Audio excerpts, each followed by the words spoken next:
안녕하십니까. 황태순 TV의 황태순입니다. 2월의 첫날이 밝았습니다.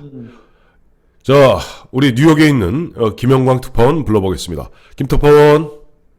네, 안녕하세요. 미국은 아직도 1월의 마지막 날이죠? 예, 오늘 1월 30일 마지막 날입니다. 예, 우리 대한민국은 2월 1일, 이제 금요일입니다만은 오늘부터 사실상 설 연휴가 시작되었습니다. 우리 김영광 손석희 씨 안나경 앵커하고 이제 휴가 간다고 또 손을 떠났대요. 예, 그 얘기는 잠깐 오늘 좀 편한 마음으로 얘기하자면은, 하도 세간에 이제 안나경 앵커하고 혹시 그렇게 수상쩍은 사이가 아니냐 하다 보니까 어제, 뉴스 브리핑에서 마지막으로 손석희 앵커가, 안나경, 그다음에 그 앞에 박성태 기자까지 다 통으로 연휴 떠나는데 혹시 또 자리 비우면 이상한 소문 날까 봐 미리 말씀드립니다. 가려고 갈아넣고 그 얘기했는데, 어쨌든 그게 무슨 얘기냐니까, 설 연휴 동안에 우리 김영광 전 편집장 잘 아시겠습니다만 대한민국에선 새로운 여론이 형성됩니다. 네. 그게 우리 흔히 추석 민심이다, 설 민심이다 하는 게 있지 않습니까? 그야말로 고향 가서 또 서울에 있는 자식이 또 고향에 있는 친척들 만나서 또 고향에 있는 분들이 서울에 올라와서 전국의 인원들이 이동하면서 섞이면서 나름대로 새로운 민심과 새로운 여론이 형성됩니다. 그렇기 때문에 설 연휴 직전에 있었던 김경수 경남지사의 법정 구속은 지금 집권 여당으로 봐서는 아마 허리가 잘린 듯 아픈 부분일 거예요. 아니, 그 사람이 지금 집권자인 문재인 대통령의 최측근이라고 자기들이 이렇게 자랑하고, 네. 김경수 씨 경남지사 도와준다고 정말 우리 예산 알뜰하게 쓰기 위해서 만든 도구인 예비 타당성 조사도 안 하도록 7번인가 봐줬다는데 4조 7천억이가 되죠. 예.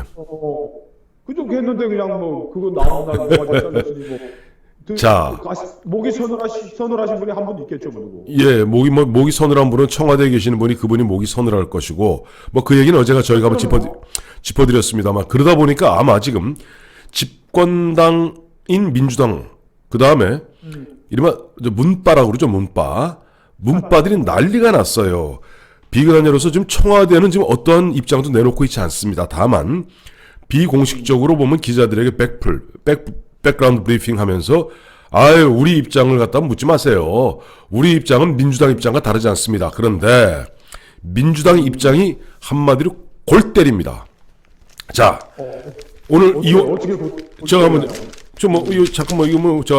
하도 조선일보만 보여드리니까 사람들이 저 사람 조선일보 아니, 오늘 중앙일보 보여드립니다. 보이시죠? 중앙일보 보면 여권 적폐 세력의 저항 해놨는데, 지금 민주당의 원내대표인 홍영표 의원이 이렇게 얘기했어요. 제가 읽어드릴게요. 제가 이걸 보면서 이런 오만방자한 이 딱딱딱한 처리한 겁니다. 이런 오만방자한 경고한다. 이건 제 얘기 아니에요. 홍영표 얘기입니다. 경고한다. 문재인 정부의 개혁은 국민의 명령이며 시대적 요청이다. 불순한 동기와 정치적 이익을 위해 이 정부를 흔들지 말기 바란다. 그런 시도는 국민에 의해 또다시 탄핵당할 것이다. 제가 이걸 보면서 하마터면 이 신문을 찢을 뻔했습니다. 근데 홍영표라는 사람이 홍위병 완장 찬 듯이 얘기를 하나요? 어디다 대고 도대체 누구한테 그 얘기를 하는 거예요? 아니, 참 기도 안 찬 얘기. 아니, 툭하면 이 사람들이 무슨 촛불혁명으로 탄생했다 그러는데, 우리 정확히 합시다. 2017년 5구 대선에서 문재인 후보가 받은 표는 41.08%밖에 안 됩니다. 투표 41%든 51%든 아니, 그러니까 전체 국민이 나머지 국민들이 동의하지 않았다는 거예요. 근데 어디다 국민들 갖다가 이놈의 이것들이 말이지. 그리고 홍영표가 그 사람은 뭡니까? 손혜원이라는 여자가 탈당하고 무소속 된 여잔데 무슨 궤변 늘어놓는 국회 기자회견하는 자리에 가가지고 초선 의원한테 등 탁탁 두들기니까 그냥 깽깽 그러면서 강아지처럼 서 있던 친구가 뭐 이렇게 뭐 혁명문처럼 어마어마한 얘기를 좀 혁명 포고문을 낭독을 했네. 내가 딱 보는 순간 이게 마치 예전에 저는 기본적으로 예전에 우리 김영광 저 실장한테도 여러 번 말씀드렸습니다만은 문재인 정부의 이들이 보면 이른바 정신적으로 모시는 사람이 리영희 선생입니다. 리영희 저 전환시대의 논리. 근데 뭐 문재인 대통령 본인도 전환시대의 논리를 갖다가 가장 보면 감명 깊게 읽었던 책의 하나로 꼽고 있고요. 근데 리영이는 알다시피 마오이스트 아닙니까? 마오쩌둥, 모태똥이 한 것은 다 잘했다고 흔한 얘기로 모태똥의 똥은 칼라라고 생각하는 사람이 리영입니다. 근데 그 리영이가 했던 그 모태똥이 했던 게 뭐예요? 문화혁명 아닙니까? 문화혁명할 때 이들이 부러지셨던 말이 뭡니까? 조반유리, 혁명무죄, 대란대치 이 세 가지입니다. 그러니까 이놈들이 보면은 그 홍위병들 완장 두르고 그야말로 국가를 쑥대밭으로 만들고 기존의 법도 인정하지 않았잖아요. 이들이 얘기하는 게 뭐냐니까 지금 판사를 탄핵하겠다는 거예요. 이 기도 안 찬 얘기인데 저는 과연 지금 홍영표 씨가 이런 말을 할 자격이 있는가? 우리 뭐 김영광 편집장 알런지 모르겠습니다만은 홍영표 씨 같은 경우는 그 할아버지가 뭐 본인은 보니까 뭐 대우에서 뭐 대우에 좀 집안이 좀 그래갖고 뭐 대우에 뭐라 그럽니까? 그 조금 뭐 그렇게 들어가는. 노동운동했다고. 네, 예, 근데 제가 먼저 얘기 드릴게요. 예, 그냥 뭐 대우에서 뭐 대우자동차 노동운동했다 그러지만은 예. 김우중 씨한테 뭐 어떻게 잘 보였는지 해가지고 영국 가서 주재원하다 온 사람이에요. 주제를 나왔어요, 맞아요. 그 주제도 모르고 자기 주제도 모르는 이야기지. 그리고 이 홍영표 씨 그 저기 할아버지가 뭐 할아버지까지 들먹여서 좀 미안합니다만은 그 우리 얘기해줘. 그러니까 좌파들이 툭하면 갔다가 박근혜 아버지는 박정희고 박정희는 친일파고 이렇게 얘기하지 않습니까? 만주군 장교했던. 만주군 중위 정도 한 건데. 만주군 중요한 건데. 그런데 이 홍영표 할아버지는 누구냐니까 일본 중추원 참의 홍종철입니다. 그러니까 중추원이라는 게 총독 자문기관인데. 총독부 자문기관이에요. 그게 장관급 친일이라는 거 장관급. 그러니까 중추원 참의가 100명이 될까 말까입니다. 지금 요즘 얘기하면은 그 뭐 장관 그러니까 일종의 보면 당시 일본 총독이 조선 사람들 중에 대표적인 사람 한 7, 80명 그 남북한 다 합쳐서입니다. 요즘 얘기하면 그래갖고 장관급으로 갔다가 옆에 들러리 세웠던 가장 악질적 친일분자들이 바로 중추원 참입니다. 그 손자가 되신 양반이 뭐가 예? 중추원 참의는 네. 핵심적인 친일분자이기 때문에 네. 그 뭐 자손들을 뭐 친일 후손이라고 얘기하는 것은 범죄 구성이 안 된다라고까지 판결까지 할 정도의 네. 핵심적인 친일 하여튼 지금 괜히 우리가 홍영표 때문에 열받을 일은 아니고 지금 문재인이 툭하면 보면 제 법을 안다는 사람이고 아니 인권을 안다는 사람이고 법치를 갖다 주장하는 사람이 아니 자기들 문제는 뭐냐니까 이 성판사 이번에 저 김경수 법정구속한 판사가 사실은 김기춘 조윤선이 구속한 사람이고요. 김기춘 조윤선 그것도 2017년 1월달에 구속한 사람입니다. 박근혜 전 대통령에게 무려 6년 2년에서 더 8년의 형을 때린 사람이에요. 그때는 뭐라고 그랬어요? 이 친구들이 아이고 정의로운 판사다 그러다가 아니 입 딱 떨어지는 증거도 없다는데 알고 봤더니 증거 목록만 20가지가 넘는답니다. 그래서 법정 구속하고 나니까 이제는 갔다가 적폐 세력의 저항이고 양승태 비서실에 있었고 양승태 그 전에 이용훈 때부터 잘 나가던 판사고 에이스 판사예요. 이런 나쁜 놈들이 어디 있습니까? 그럼 그 대법원 대법원장 비서란 건 아니니까. 그리고 우리 잘 아시잖아요. 고시부터 가지고 사무관 되면 제일 엘리트들이 장관 수행비서하고. 여기는 사시예요, 사시. 안 것뿐인데. 네. 사실에 아셔가지고 그 기수들 중에 제일 똑똑하니까. 뭐 보좌하는 역할을 했던 거지. 그게 무슨 개인 비서인가요? 참, 그게 이용훈 대법원장 시절에 뭐 발탁이 됐다는 게 뭐. 그러니까요. 그러니까 말이죠. 그러니까 저는 이렇게 봤을 때 지금 이들이 보면은 정말 아까 마오이스트라고 얘기했던 게 마오가 보면 마오쩌둥, 모태똥이 보면 법원을 갖다 무력화시켜 버리잖아요. 그리고 인민재판 거는 거 아닙니까? 지금 대한민국은 인민재판을 뭐 상시적으로 벌어지는 곳 아닙니까? 그렇죠. 인민재판을 사법부가 없으니까. 그렇죠. 인민재판을 하는데 김명수 대법원장이라는 자가 어떤 자입니까? 우리가 다들 대법원장은 잘하기까지만 안 돼요. 아니 자 맞습니다. 그러면 자직은 뭡니까 그 사람이 그 자가 그 김명수 그 자가 그 자지 뭡니까 그러면 그럼 뭐 엽니까?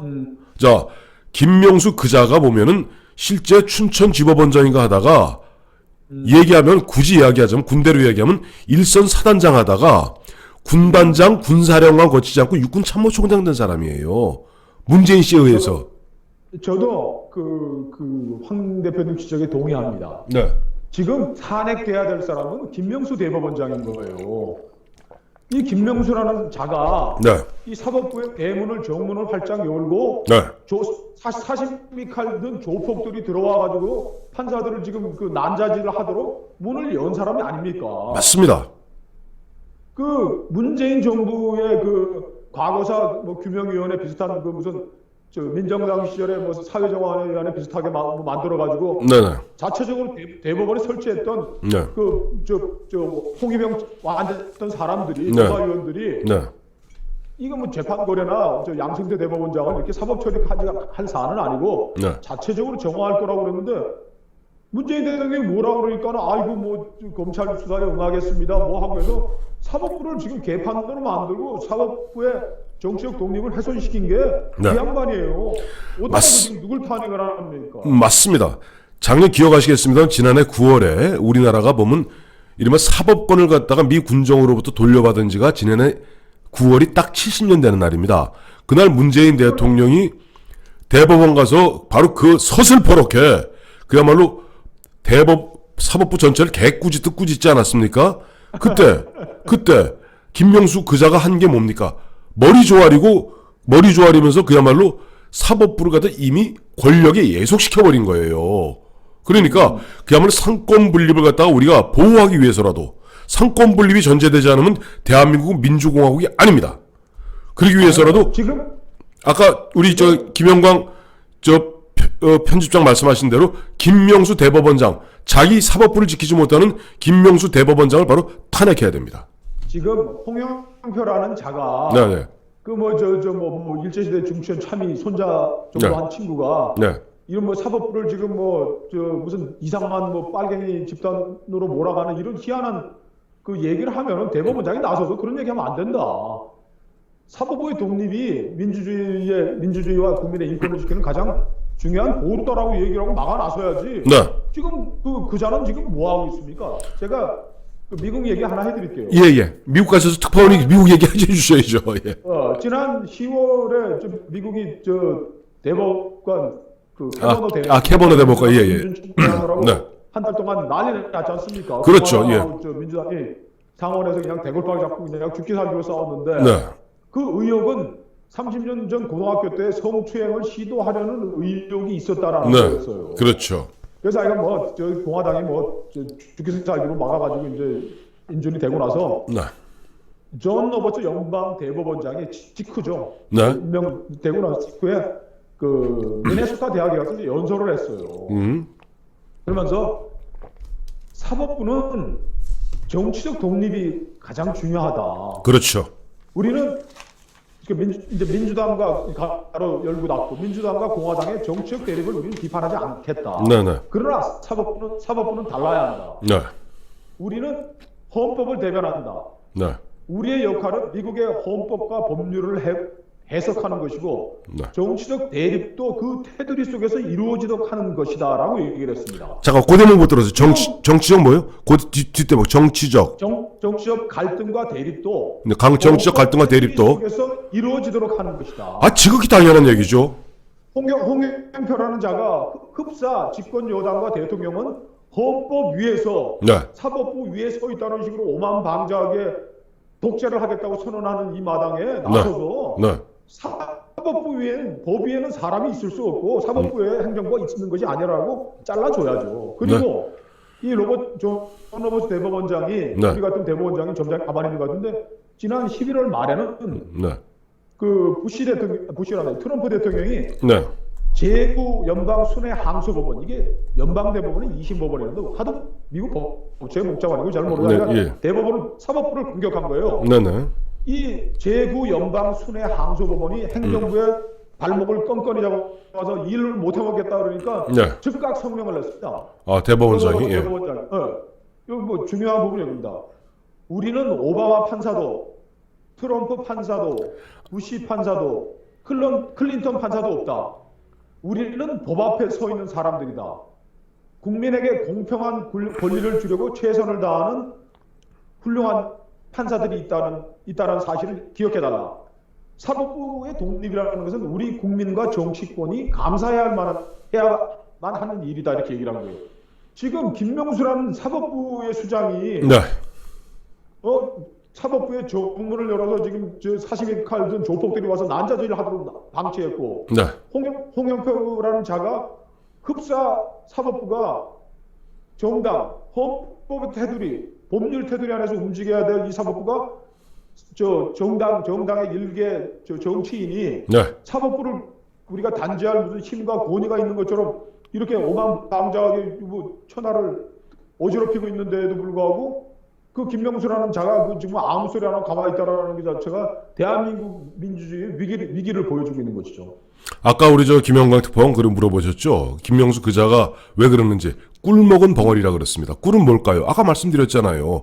일개 사단장을 갖다 군단장, 군사령관 뛰어넘어서 육군 참모총장 시켜놓으니까 문재인한테 무한히 감사한 뿐이고, 그 다음에 문재인과 그들 세력들에게는 꼼짝을 못하는 거예요. 자, 그러니까 예. 김명수도 지금 이 정도 되면은 네, 미국 대법원장이 얘기해야죠. 내가 문재인 대통령이 임명한 대법원장이지만 문재인 판사도 없고 이명박 판사도 없고 박근혜 판사도 없다. 우리의 헌법과 법을 지키려는 판사들만 있을 뿐이다. 얘기를 해야지. 이 그런 난장판에 지금 사법부를 던져놔놓고서 지금 꿀먹은 벙어리 되면 그래.